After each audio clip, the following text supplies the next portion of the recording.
The Rainbow Monster Under the Bed. Chapter 1. A Wiggly Giggle in the Dark. Mia was 7 years old with freckles across her nose and a blanket she never went to sleep without.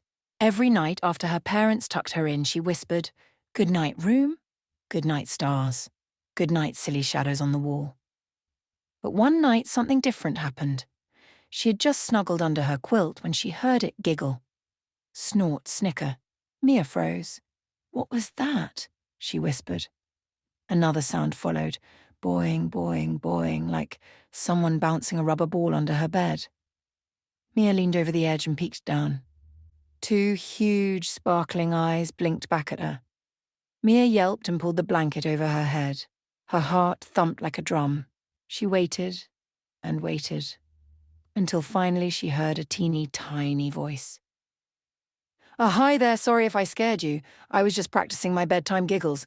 Want to hear my best one?" Mia peeked out. Who? Who are you?" The eyes blinked again, and then something amazing happened. Out crawled a little monster, though not the scary kind. He was about the size of Mia's teddy bear, round and bouncy like a rubber ball, with fur that shimmered in all the colours of a rainbow. His ears were floppy, his nose twitched like a bunny's, and his tail sparkled like it had been dipped in glitter. "I'm Binky," he announced proudly. "You're under the bed monster." Mia's mouth fell open. "You're rainbow-coloured." "Of course I am," said Binky, puffing out his little chest. "I'm a rainbow monster. We live under beds and make sure kids have happy dreams instead of scary ones." Mia blinked. "You? Do what?" Binky twirled like a ballerina, leaving little rainbow sparks in the air. "I chase away the gloomies. The gloomies are the creepy-crawly thoughts that sneak into kids' heads at night, like when you think about the closet monster or the dark corners of the room. I gobble gloomies up like jelly beans." Mia's fear melted into giggles. "So, you're not scary?" Binky shook his head so hard his rainbow ears flopped around. "No way. My job is to keep you smiling." And to prove it, he made the silliest face Mia had ever seen, his tongue lolling out, eyes crossed, ears tied in a knot. Mia laughed so hard she fell off the bed. Binky clapped. "See? Job well done." Chapter 2. Monster Rules. The next night, Mia couldn't wait to see Binky again. As soon as her parents tucked her in, she whispered, "Binky, are you there?" Poof! Out he popped from under the bed, rainbow fur glowing softly in the moonlight. "Ready for some monster fun?" he asked. Mia nodded eagerly. But Binky grew serious. "First, you have to know the rules of rainbow monsters." He held up one fuzzy finger. "Rule 1.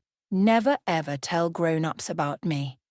They'll think I'm just your imagination, and that makes me sneeze rainbow glitter for days." Mia giggled. "That doesn't sound so bad."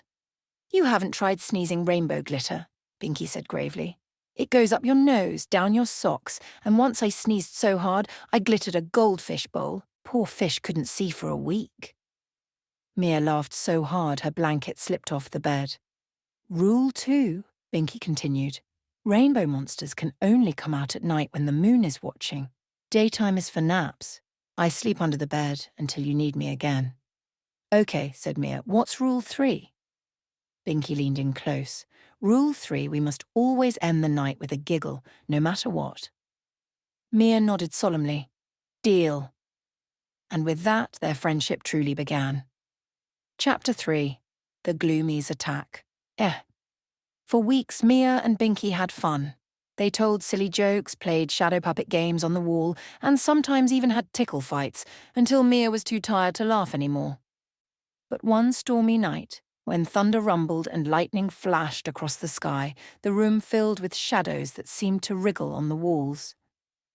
Mia shivered. "Binky, I think the gloomies are here."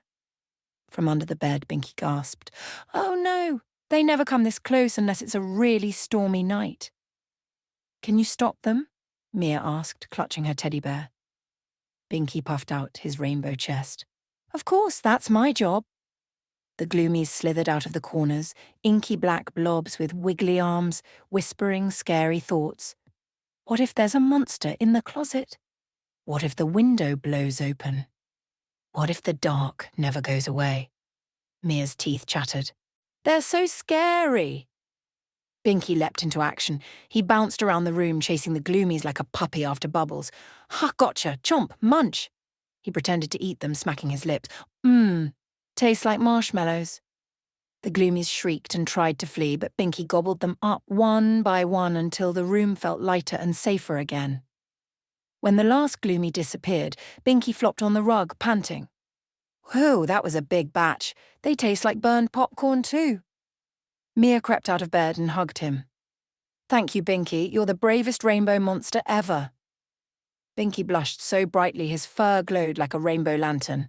Oh, shucks, just doing my job. And as always, they ended the night with a giggle. Chapter 4. A Secret Almost Spilled. The next morning at breakfast, Mia's mum asked, "Why are you giggling so much, sweetheart?" Mia nearly told her about Binky, but then she remembered the rules. Oh, I just had funny dreams. Her little brother Max squinted at her. You're acting weird, you're hiding something. Mia stuck her tongue out. I'm not. But Max was suspicious. That night he tried to sneak into her room to spy on her. Of course, Binky noticed right away. Uh-oh, he whispered. We've got a snooper. Mia panicked. What do we do? Binky tapped his chin. Don't worry, rainbow monsters are experts at sneaky silliness. When Max crept into the room and peeked under the bed, Binky used his rainbow tail to tickle his nose. Max sneezed so loudly he tumbled backwards into the hallway. What was that? Max yelped. Just the dust bunnies, Mia said innocently. Binky winked. Rule number 1 still safe. Chapter 5. The Festival of Giggles. One magical evening, Binky whispered, Mia want to see where rainbow monsters come from. Mia's eyes widened. You mean under the bed? Isn't your only home? Binky shook his head. Nope. Every year rainbow monsters meet at the Festival of Giggles. It's in the dream world. And since you've been such a good friend, I can take you with me. Mia's heart fluttered. Really? Really, said Binky. He twirled his tail and a glowing rainbow spiral appeared under the bed. Hop in. Mia hesitated, then grabbed his paw. Together they jumped into the swirling rainbow. They landed in the most wonderful place Mia had ever seen. The sky shimmered with every colour. Cotton candy clouds floated above fields of laughing flowers. Tiny rainbow monsters bounced around, telling jokes, making silly faces, and chasing glitter butterflies. This is amazing, Mia whispered. It's home, Binky said proudly. Welcome to Giggle Land. At the centre stood a stage where the oldest, wisest rainbow monster announced the start of the festival. Each monster had to perform their best giggle. The silliest, funniest one would win the Golden Giggle Trophy. Binky gulped. I've never won before, but maybe this time. Mia squeezed his paw. You can do it. When it was his turn, Binky wiggled his ears, crossed his eyes, and made a giggle so bubbly it sounded like a soda pop fizzing. The whole crowd roared with laughter. Even Mia fell over holding her tummy. The wise monster chuckled. This year's golden giggle goes to Binky the Brave. Binky's fur glowed brighter than ever. He hopped around proudly, clutching his shiny trophy. I did it! I really did it! Mia cheered. You're the best rainbow monster in the world. Chapter 6. Goodbye. For now. When Mia woke the next morning, she wondered if Giggle Land had been just a dream. But when she peeked under her pillow, she found a tiny rainbow feather and a note. Thanks for being my best friend. Remember the rules. And don't forget, giggles chase away gloomies. Love, Binky. Mia hugged the feather close. She knew Binky was real. From then on, whenever the thunder rumbled or shadows crept across her walls, Mia felt safe. because she knew that under her bed lived a rainbow-coloured monster who loved her, made her laugh, and always ended the night with a giggle. And every once in a while, when the moonlight was just right, she could hear him whisper, "Good night, best friend." The end.